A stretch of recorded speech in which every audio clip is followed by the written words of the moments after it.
Alright, welcome to part 6 of X-Men. Rebuild, restore, refurbish, repair. Whatever you'd like to call it. So I'm going to use my mouse sander here. I'm going to use it because it's less aggressive. So I'm going to start out with some 80 grit here on this heavy Bondo where this corner was smashed. I'm going to shape it down close to the wood, and I'm going to hit any other heavy spots along the T-molding area. Then I'm going to go ahead and switch to 120. My goal here is, guys, to just run this nice and flat because I don't want to round over the sides. You know, you want to keep this flat, and we'll take this, you know, down into the wood a little bit, so there isn't so much of a presence of Bondo right here.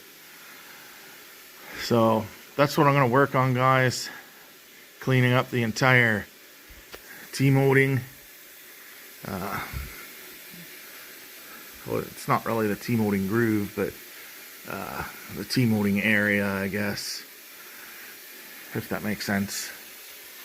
That's what I'm going to be working on.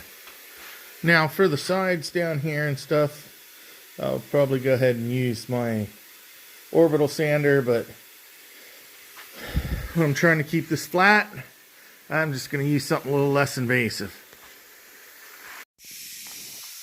Okay. So now you can see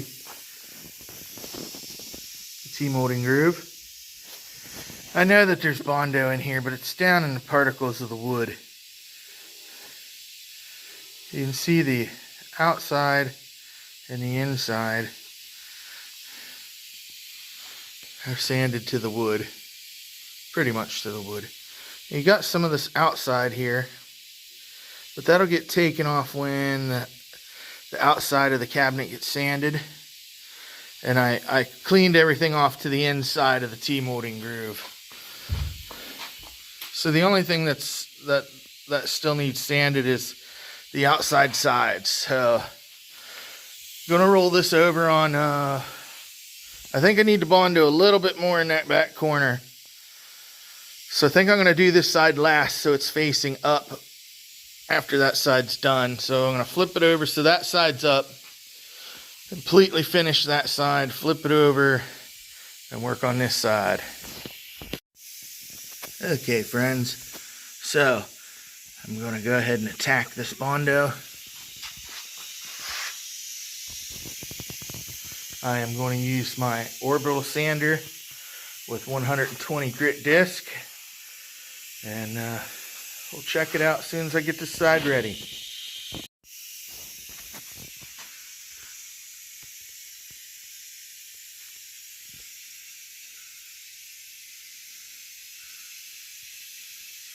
Got a little nick here. I don't think I'm going to worry about that.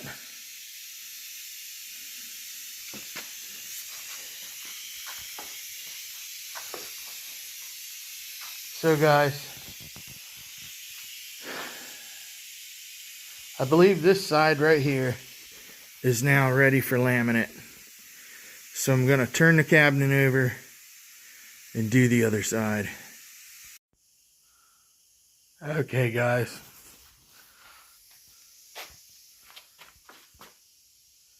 Got the second side sanded down. It's feeling really smooth.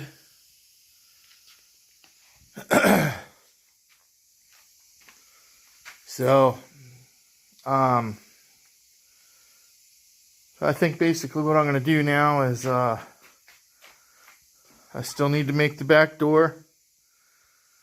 So I need to do that before I move my saw, and then I have to clean up this garage here and get my laminate table cleaned off because I'm going to need to be able to roll out laminate and put, you know, contact cement on everything. So I think I'm going to spend a day cleaning the garage and getting it prepared for laying laminate on here. And then when we come back on, I'll be putting laminate on, and then I want to take my time and set up my T-molding slot cutter so I can show how I do that.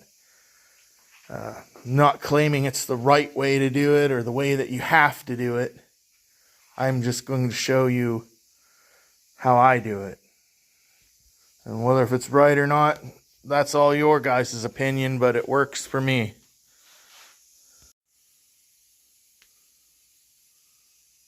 Another look at the packed T-molding groove here.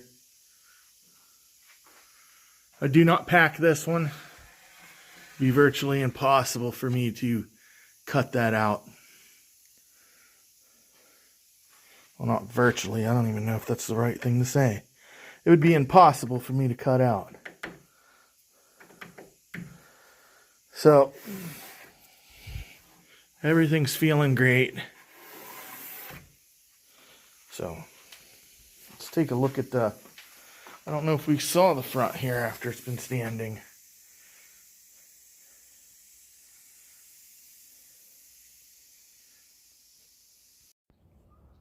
Okay, did a little bit of shopping at the Home Depot.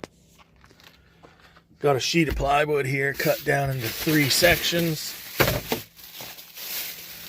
Got me some little roll tubs here for the contact cement and some of my sanding sponges. That'll help finish the tight corners where I've primered. Get it nice and smooth, ready for surface primer, and then of course after the surface primering it'll get sanded lightly again, and then it'll be ready for paint. So these little sponges work really nice in the corners.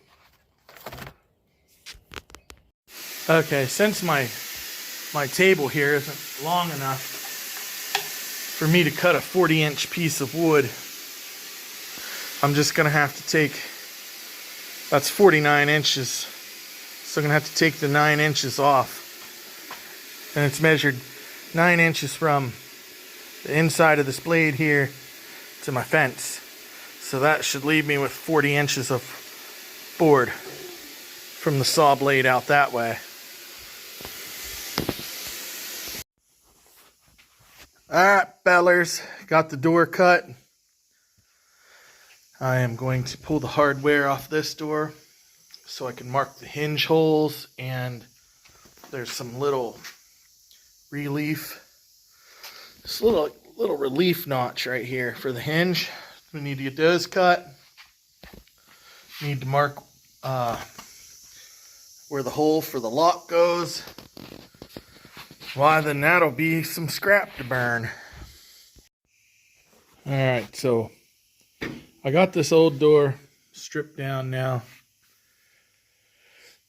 I have it flush all the way down here. This old door is just a smidge bigger than the new one, and I mean probably like a 1/16. So I just split the diff as much as I could. So I'm gonna get a router. I think I'm gonna have to find a router bit. I got a real skinny red one that will fit back in this corner real nice, and then I'll cut the hinge relief out, and then I'll get a 1/4 inch bit and drill 2 holes here so the hinge setup is exactly like this old door. And then I'll find something to make me a hole for the lock over there. Okay, that looks like a good match. Getting dirty in the process. Okay guys, remember when you're drilling through this stuff to put yourself a backer in there if you can, so you don't blow out the particle.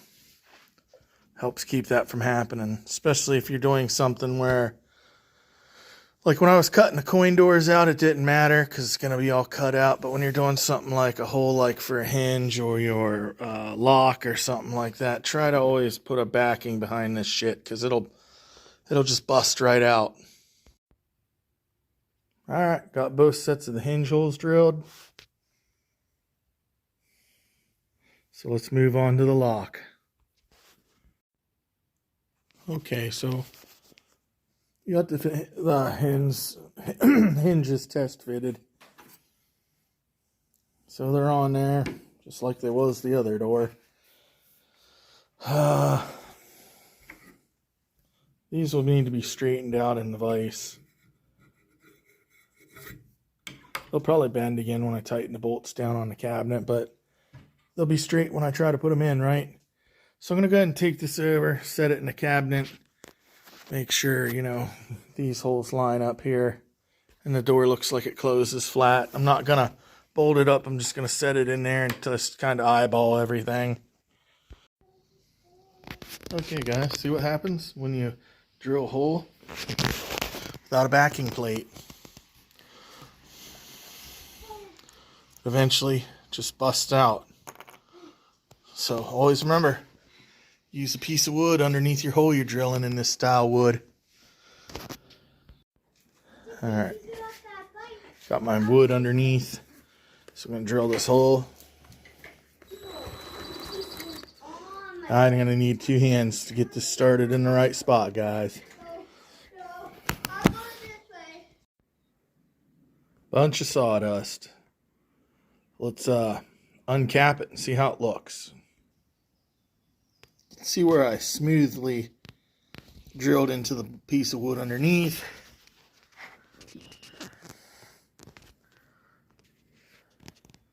I think you might just see that. See how it's nice and clean.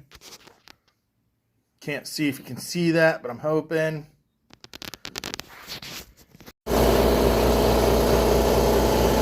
Four sheets of laminate. That's how it comes in a roll. UPS or FedEx.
Alright guys, so it's time to cut T-molding slot in this side. So I am going to go over T-molding cutter, I guess in my words, and how I have the perspective of one of these tools. Now, like I said earlier in the video, this is all just my, this is just how I do it. I'm not by any means saying this is the way it needs to be done or has to be done, or if it's done any other way, it's wrong. I'm just saying these are how I do it. So, first thing, I'm standing right here on the back side of this router, okay? And it's laying here like this. Here's my belly. Here's the router. So I'm going to come up to the router and I'm going to pick it up like this. So anytime this router's facing me like this, I know that this blade is going to spin clockwise. It don't matter if it's like that or it's like this. It's spinning clockwise. So when I come up to my wood, and I put my router on it, I am going to move to the right with my router. Because,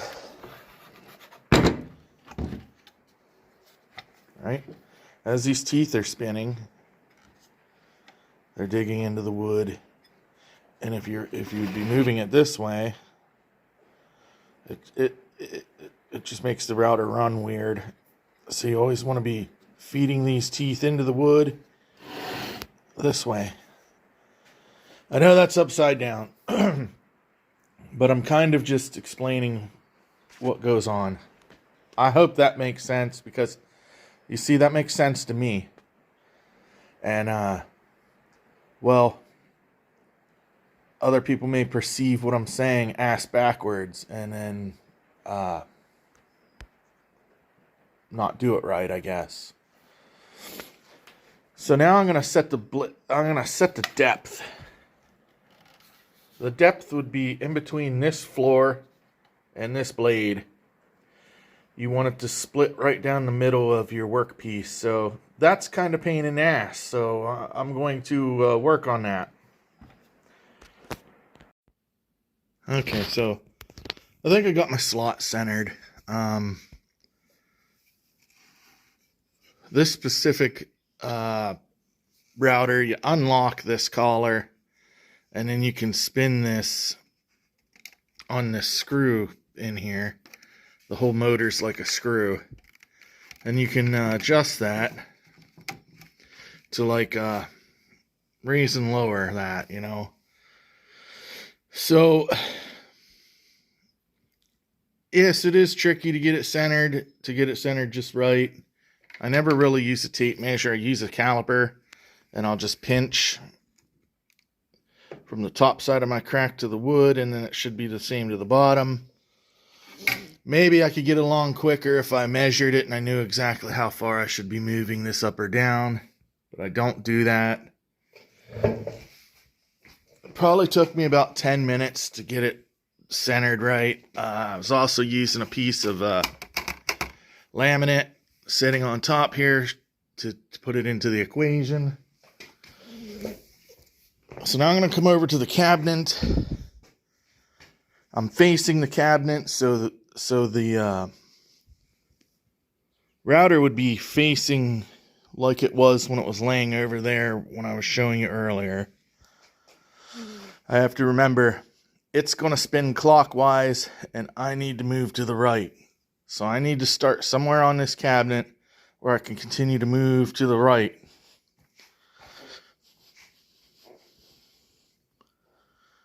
Okay, and then I'll come down here and move to the right. Now, another important thing when you're cutting a T-molding slot is you got to remember right here on this roller, it's going to be the edge of your cabinet. So I have this much space to balance on the side of this cabinet. And it's real easy to tilt the router bottom. I hope you guys are following me. I ain't got the best explanation here, so I apologize. You want to keep it flat with the cabinet, because if you start to tilt it this way or lean it this way, it's going to cut your slot crooked. But if you do cut your slot crooked, don't fret. Pack it back full of Bondo. Let it harden for 20 minutes. Do your sanding or whatever, and recut it. Okay, guys, so I got the slot cut now. As you can see right here, this Bondo that's up, I kind of got off kilter, so I had to repack it and cut it again. And I'm not gonna lie, but it seemed like I said I was gonna go this way, and I did. But when I repacked this, I just started from here and pulled this way, and it seemed like it cut so much smoother. So maybe if the blade is turning clockwise, then you need to pull the router the opposite way, because right through here it just seemed like it cut so much nicer when I pulled it. I was just like, screw it. I put it up in here in the slot where it was good, and I just drug it back this way, and man, it really cut effing nice. It didn't feel like it was dragging and stuck on the wood. It glided right across. So next time I'm going to actually try pulling it the opposite way and see how it cuts. So stay tuned and I'll let you know what my findings are on that. I don't do this every day, guys. That's why I'm telling you. I'm just kind of telling you how I do it. And, you know, I'm not an expert. I'm just an amateur like everyone else. So this slot's cut.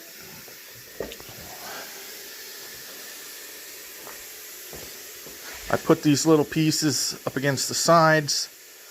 So I'm going to take my thing and I'm going to cut out that half moon shape of that support right there, so it's, you know, not sticking over the screen. Not that it matters, but it does to me.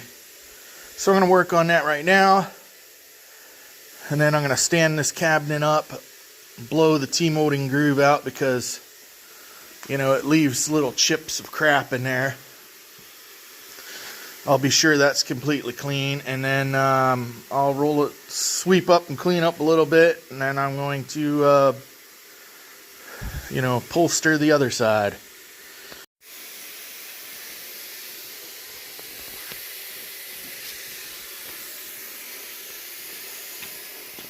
I lost my bearing, so I'm going to have to find my new one and put on it. Cabinet's flipped over. I got the back door here. Took some 150 grit and softened the corners, the edges of this wood. I didn't like round it over, but I just took the sharpness off, because that'll be the first thing that busts after it's painted. So I like to slightly soften the edges. They still look sharp, but the breakout's a lot less. So took some filler primer and hit the edge there, the grain, all the particle parts. Help seal that up. Sprayed in there where I recessed the lock. So probably going to get into custom fitting that bezel right now, because my wife's in the house cleaning and she helps me put the laminate on, and I'm not going to bother her, so I think I'm going to cut that bezel down to size while I got a minute. Okay, so for this bezel, I just take my calipers here and I'll just line it up like this. Sorry, I have one hand, and that tells me exactly how much wider this is than that. And then I can lock the measurement right there. I come over here, take the middle measurement, which it's pretty much dead nuts the same. Okay, so now that I have my measurement of how much I need to cut off of here, I'll get my piece of wood, put on the back side here, run my staples right at the edge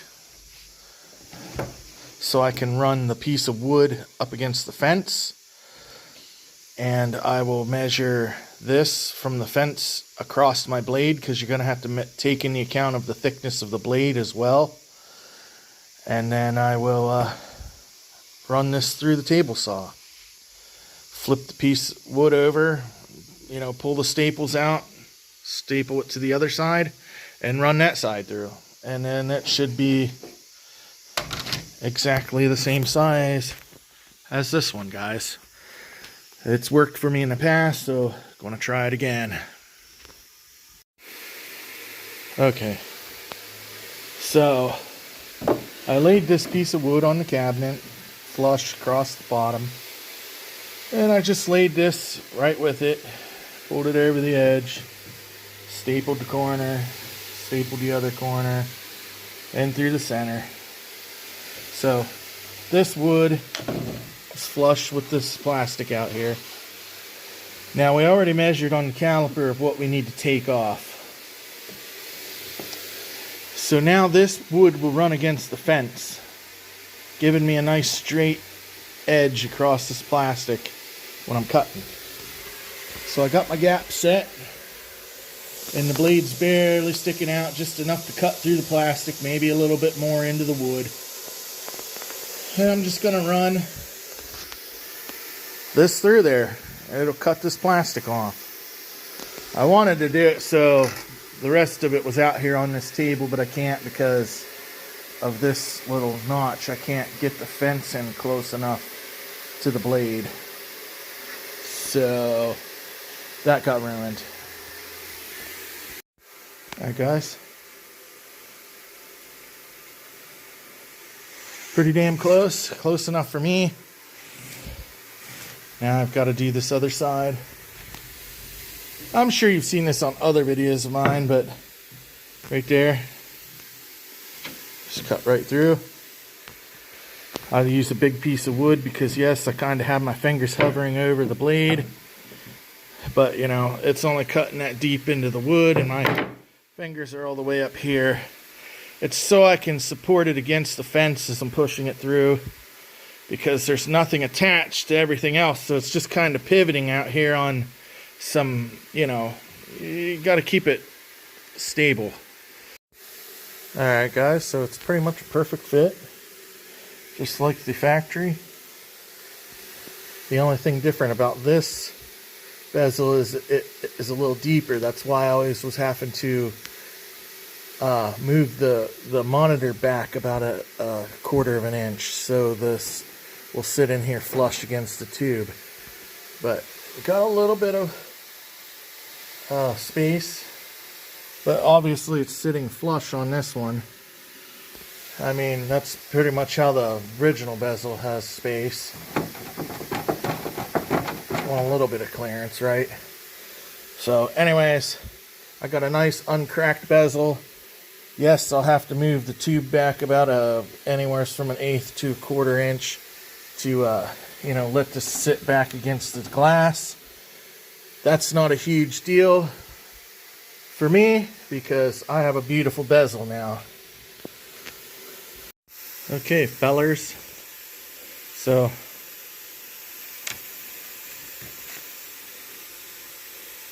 some bearings. It's my last one. So that's the inside race to the bearing. There we go. 1/2 inch bearing with a 3/16 inner race.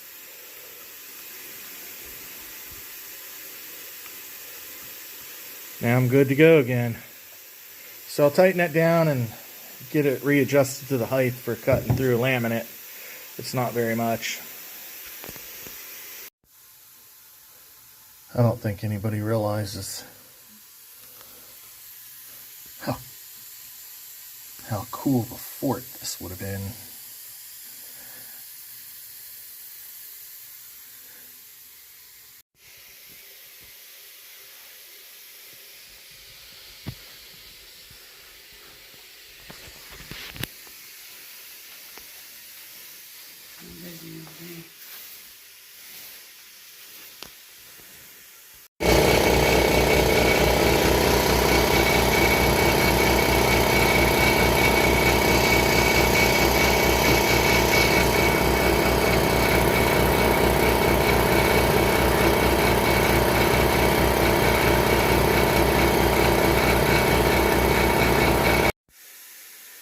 Alright guys, this is going to be the end of part 6 because I think I've got like 30 clips and I don't know how long they are. It'll probably be like a 20-minute video, so on part 7 we'll have this up on its feet, do some final sanding to any of the